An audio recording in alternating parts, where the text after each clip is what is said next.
Ben's sister is coming? Alex was pleasantly surprised.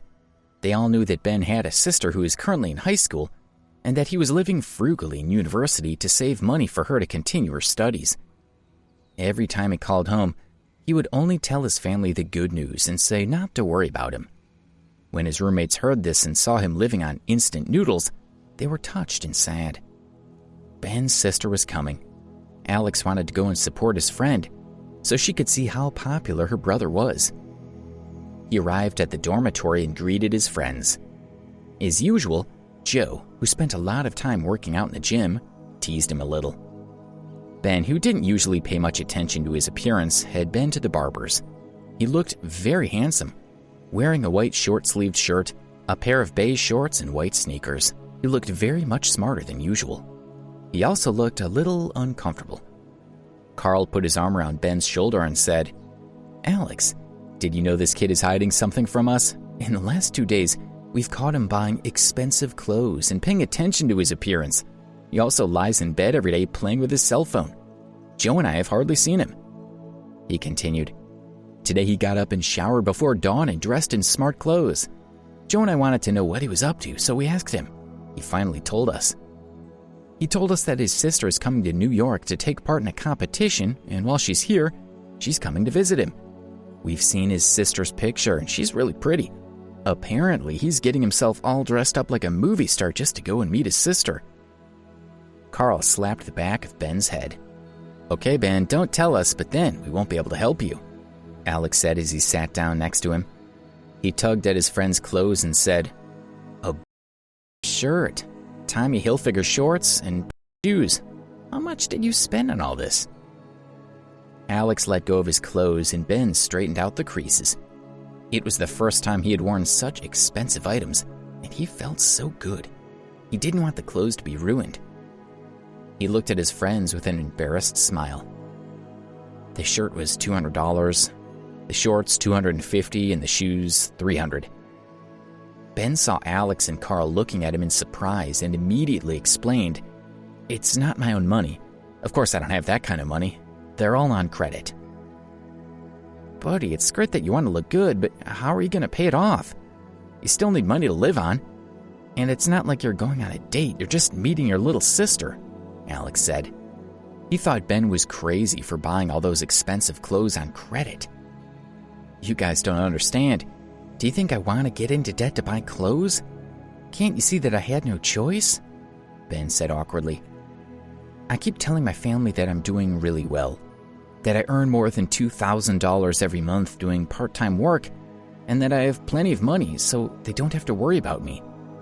Now my sister's coming, and if she sees me dressed in rags, she'll be really disappointed, and she'll go back and tell my parents. It'll them to hear the truth." Ben's friends all understood his concerns. Alex said, "It's fine, we were just joking with you. But you'll have to keep up the pretense while she's here. If they all think you're wealthy, if your sister finds out the truth, it'll be even worse. I still have a little money on me, around $350. I borrowed it from some friends. That should be enough. If it's not, I can still get a little more on my credit card," Ben said without any confidence. Alex sighed inwardly, but he didn't say anything. He was sure that Ben was making a mistake. After chatting for a while, they left to pick up his sister from the airport. While Ben and his friend were leaving the campus, 2 young ladies were walking out of arrivals at JFK Airport. One of them was Ben's younger sister, Tanya. The other was her best friend, Brittany Coleman. "Listen to me, is your brother in New York really as amazing as you said he is?" Brittany asked as she held Tanya's arm. "Of course. Every time he calls me, he says that he's studying hard at Preston University, and he gets a scholarship every semester. In his spare time, he does part-time work for only 2 to 3 hours a day, and he gets paid more than $2,000 a month. And he's one of the most influential students at the university," Tanya said proudly. I agree that your brother sounds awesome." Brittany smiled and leaned in closer to her.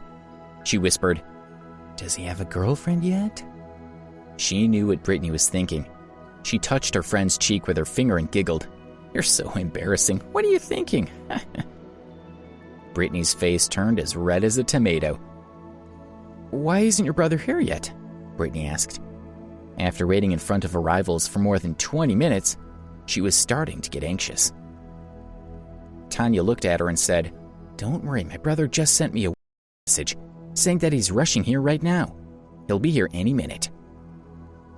Just then, 2 men wearing floral t-shirts walked over to the girls and smiled. One said to Tanya, Hey, gorgeous, you waiting for me? He had dyed blonde hair, and his friend had a dragon tattooed on his arm. Britt, let's go, Tanya said in a low voice before pulling away from the men. They looked very dangerous to her. Don't go, one of them said. The 2 men quickly blocked Tanya's path. They lowered their heads to look at the 2 girls, and one said, Is this the first time you've been to New York? Come with us, we'll show you around. He had a sinister glint in his eyes. As they spoke, they both reached out to grab the girls' hands. No, what are you doing? Tanya squealed. She and Brittany were afraid.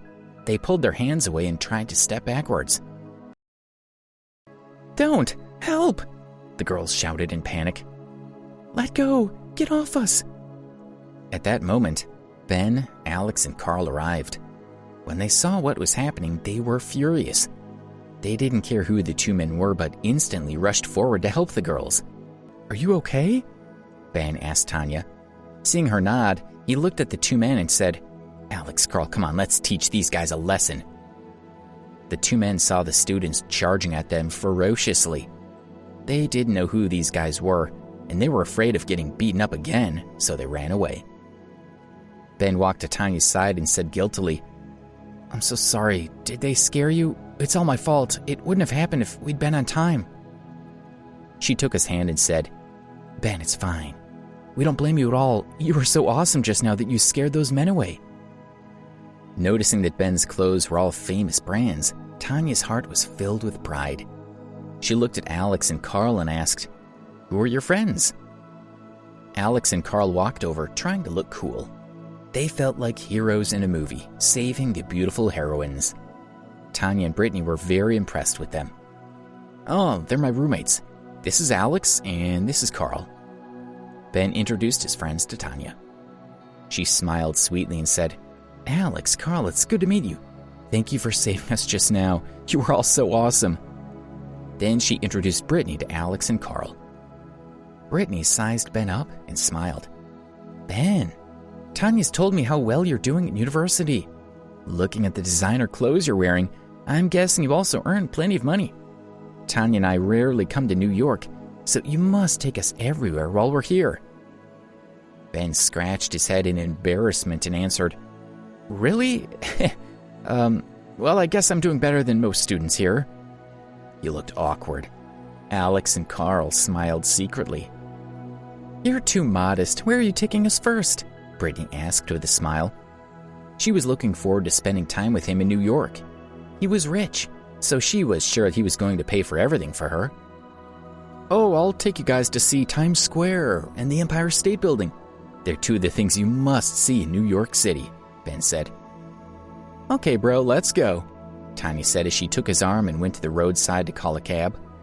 They quickly found 2 cabs, one for Ben, Tanya, and Brittany, and another for Alex and Carl. Ben, what kind of part-time job are you doing that you earn so much money? Tanya asked as she looked at her brother. She felt warm and happy. Brittany looked at him in anticipation. She said, Yeah, to only work for 3 hours a day and earn $2,000 a month, that's $50 an hour. That's amazing. Ben looked embarrassed as he wiped the sweat off his forehead. Thinking quickly, he said, I'm a landscape architect, and I teach people to paint. New York is a big city, and rich people don't care about spending money. $50 an hour isn't much to them. So that's what you're doing. Ben, you're amazing, Tanya laughed. The more Brittany looked at Ben, the more she liked him and wanted to be close to him. She told him, I also want to study landscape architecture. By the time I graduate, you'll be high up in a big company. Then you'll be able to help me with my career. We'll talk about that when the time comes. He knew that if Tanya and Brittany found out that he was lying, they would be disappointed in him. He knew that he would die of embarrassment if that happened. Ben and his friends took Tanya and Brittany to Times Square and the Empire State Building. They treated them to snacks in New York coffee shops and bought them souvenirs from the gift shops. In just a few short hours, Ben had already spent $100. He had a little over $200 left. He wanted to treat Tanya and Brittany to a nice dinner and fancy hotel room, but he had no idea how he could pay for it. Brittany pursed her lips and said to him, "Let's go. We've been walking for so long. I'm hungry. Ben, are you going to take us somewhere nice for dinner? Let's go." Oh. Ben wasn't sure what to do. He was thinking, we could just take them for a stroll around campus and then for a meal at Beautiful Cuisine, the campus restaurant. However, when Brittany asked him with such anticipation, he couldn't say anything. He felt that taking them to Beautiful Cuisine would seem so disrespectful. "Ben, what's wrong? Can't you decide which restaurant to take us to tonight? It's okay, take your time to decide on the best one. After all, you've been in New York for 2 years. You must know loads of great places," said Brittany. She continued, "Tanya and I are country bumpkins. When we get to the restaurant, we'll take photos and post them on Instagram. You mustn't laugh at us." "Don't worry, Britt, my brother won't laugh. When we get there, I'm going to take photos of all the dishes we order and of the inside of the fancy restaurant. Our friends are going to be so jealous of me having such an awesome brother." So far, Ben had been very generous. The girls had already spent a lot of his money since they had been in New York. Looking at their excited faces, Ben kept smiling, but inside he was panicking. He had no idea what to do next. Then Carl stepped in to try to help him. He said, "Ben wants to invite you to have a meal at the seafood bar." The seafood bar was a small eatery near the campus, and it was very popular with the students. Although it wasn't as busy as Beautiful Cuisine or Coffee Palace, it usually had a good atmosphere. More importantly, considering the amount of money Ben had left, it was affordable. "The seafood bar? What's that?" Brittany took out her cell phone and searched for a bit. Finally, she read out, "Fresh seafood to fit everyone's budgets." From the photo of the front, it looks like a country diner like at home. "Carl, I know you're joking with us. Ben wouldn't take us for a meal somewhere like that. He earns over $2,000 a month. He would never take us to eat somewhere so cheap." Ben's face stiffened as he felt even more awkward. Tanya noticed that something was wrong with him. "Ben," she whispered, wondering what was wrong. Then she said, "Actually, this seafood bar looks pretty good. We both like fish. Let's go there." Brittany wasn't convinced. She said, "Listen, Ben doesn't need all this money, and we came all this way to New York. I think you should let your brother treat us to a decent meal. And didn't you just say you wanted to take photos to post on Instagram? This seafood bar is just like the diners back home. Everyone would laugh at us if we posted photos of that place. We can't waste our time in New York eating somewhere like that." Tanya replied, "Who cares what everyone thinks? Wherever Ben takes me to eat, I'll eat." Although she was also very puzzled and a bit disappointed, she wanted to stick up for her brother. Ben, who was standing between the girls, was in turmoil. He wanted to stand up and shout, "Stop arguing, I'll take you guys to the best restaurant in New York to eat." But he knew he couldn't pay for it. Alex interrupted his thoughts. "Ben, stop joking with your sister." He looked at the girls and said, "Before we met you, Ben had already discussed it with us. And we all decided that we're going to treat you guys to dinner at Yellow Garden tonight. What do you think? If you're not happy with that, we can go somewhere else." Ben and Carl were both shocked. Yellow Garden was a famous restaurant in New York, and it was very expensive. For 5 of them to eat there, Ben would need at least $600. And he had a little over $200 left. And he still had to pay for a hotel room for the girls. He looked helplessly at Alex, thinking, "Alex, you must be joking. How can I afford dinner at Yellow Garden?" Please subscribe to the Pocket FM YouTube channel and press the bell icon for instant notification. Check out our channel for more such exciting shows.